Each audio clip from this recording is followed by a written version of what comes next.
Good evening, everybody. I'm Pierre Robert, the Daily Trader. It is March 6th, and we are going to take a look at Tesla stock from a technical analysis perspective.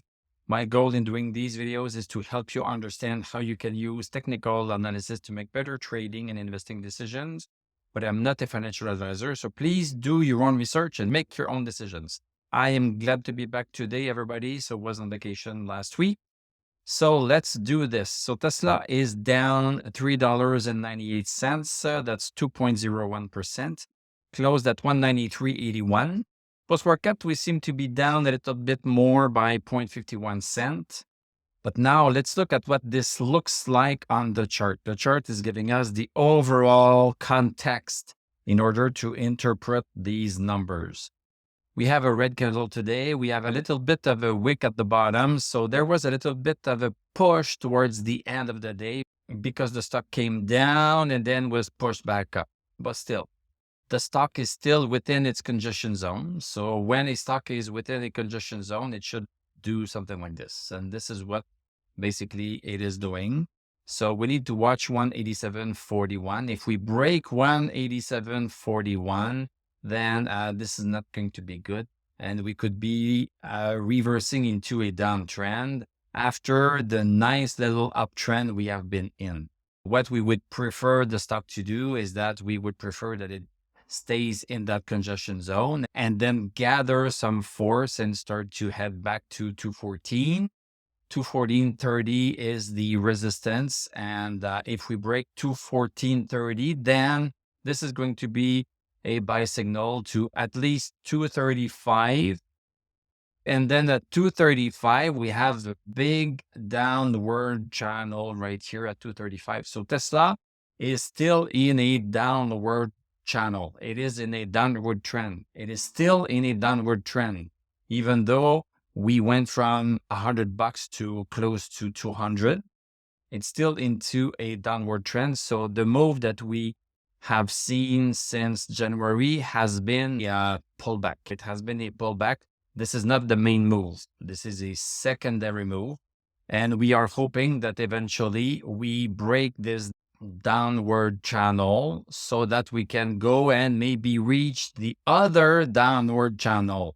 Yes, you heard it right. Tesla is within two downward channels, and it will need to break these two to really go into the horizon. And that second channel is approximately 300.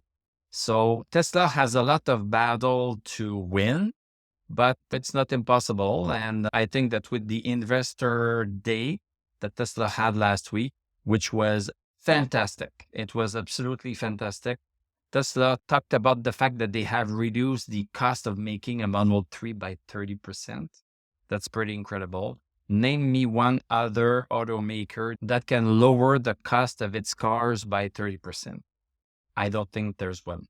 This is going great. Tesla is making more and more cars and everything, but that's the fundamental aspect. As we all know, the fundamental aspect is only loosely correlated to the movement in the stock. So we should never forget this. Even though we are aware of the good news and sometimes the bad news that we see about Tesla, we know that there's not a direct correlation between those news and the actual stock price. We are obeying the stock price and the patterns first. And news are just there to make us feel better. Let's take a look at the 1 hour chart a little bit. We have this small downward channel within our congestion zone right here. It has been coming down since Tuesday of last week. And look at how perfectly it has been following this simple line. This is not too perfect. This is not too perfect. But here, look at how closely it has been following that. We have been following this downward resistance, blah, blah, blah, since Tuesday. And we tried to break outside of it. Let me see. We tried to break outside of it on Friday. Did not succeed. So today we opened right here. Tried to break it first thing in the morning, but then we were squished down. And we have been continuing down for the first 4 hours. And now we are stabilizing. I'm going to say a little bit above 192.94. This is where I would like to put it because this is very close to this one here. This is spot on for that one and spot on for this one. So I think this is a good representation of the intraday support at 192.94. So let's hope that tomorrow we can break this. We don't have stochastic over 60, which we like to have in order to justify and to validate any upward move, but it's at 54. So if we have a good opening tomorrow, we should be able to get stochastic over 60 and we should be able to get back up here. Look at the daily chart. Let's look at our indicators. So we lost stochastic over 60 on the daily chart, even though we are still inside the congestion zone. This means that the support is the only thing that is propping us up, that is keeping us up. So let's hope that the stochastic recovers a little bit after the big dip that we had last week. If we maintain ourselves a couple of days here and even go back up, we should be able to gain back stochastic a little bit. In terms of MACD, we had the MACD crossover not too long ago. We are still good with RSI and we are still good with DMI, and we are still good for the weekly chart. In terms of the weekly chart, we have stochastic over 60. Tesla is maintaining itself okay so far. Let's take a look at the VIX. VIX is also giving us an indication of how the stock market is going. When the VIX is going down, the stock market is going up. And guess what? The VIX has been going down since the 21st of February. It's going down. And we closed at 1862, up 0.14, but we have been going down Thursday and Friday quite dramatically. We like to have the VIX under 20, and this is what we have right now. So this should be helping the stock market a little bit. Let's look at Dow Jones. So Dow Jones is rebounding quite well on this new support that I drew last Sunday when I did a live. It's bouncing well on 32,550. It's still an update, but I don't like this candle. I don't like a candle that has a long wick at the top, a very short wick at the bottom, and nobody or close to nobody at all. So this is sign of some exhaustion a little bit. It could disappear tomorrow. We have been up for the past 4 days, so it might be okay to have just a little bit of pullback at some point. S&P 500, pretty much the same thing.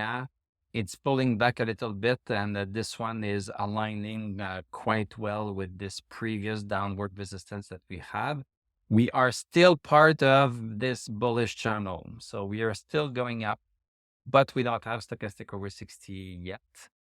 Let's take a look at NASDAQ. We don't have stochastic over 60 yet. This move is not to be believed yet, but we are maintaining ourselves above 11,565, which is a quite important support. So let's hope that it continues there.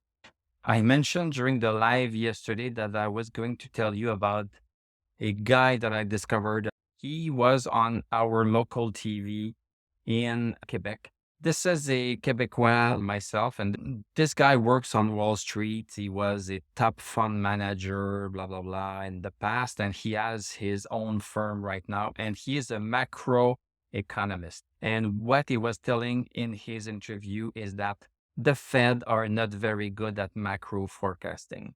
They increase the interest rate 1 year too late, and now they need to play catch up and increase rates very fast, which the economy as a whole will not like.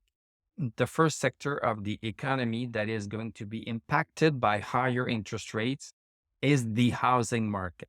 So we are already seeing the price of houses, the bubble that we were in, start to fall down. But he says, and this is the important thing, he says that it can take up to 2 years for this raise in interest rates to impact the economy as a whole and the profits of companies. It can take up to 2 years. So based on his analysis, within 2 years, we are going to get a major recession, a major crash. But it can take up to 2 years to see its full effect. So I think that this is reconciling everything that we are seeing. People have been talking about recession, but we don't see it right now in the stock market. Tesla went from 100 to $200. The Dow Jones, S&P all broke their major downward trend. And I just had a hard time reconciling that speech about recession, and what is going on in the stock market, which is showing the opposite. But this guy is linking the two quite well. It's going to take up to 2 years to see the recession. So let's just keep that in the back of our mind. We are going to see the recession in the stock market the day it happens. We are going to see it, but we don't need to be afraid of it. Let's just ride the bullish trends that we are seeing when we see them. But let's just know in the back of our minds that it won't last forever, and that at some point things are going to cave in, but it can take up to 2 years. I think he makes a lot of sense. I follow people that make sense, and he seems to make a lot of sense. Thank you very much for watching. Thank you for liking, commenting, subscribing. If you like what I do, you can become a YouTube member. Click on my TradingView affiliate link. I'm going to wish you a great evening. We are going to talk tomorrow, and I'm going to tell you à la prochaine.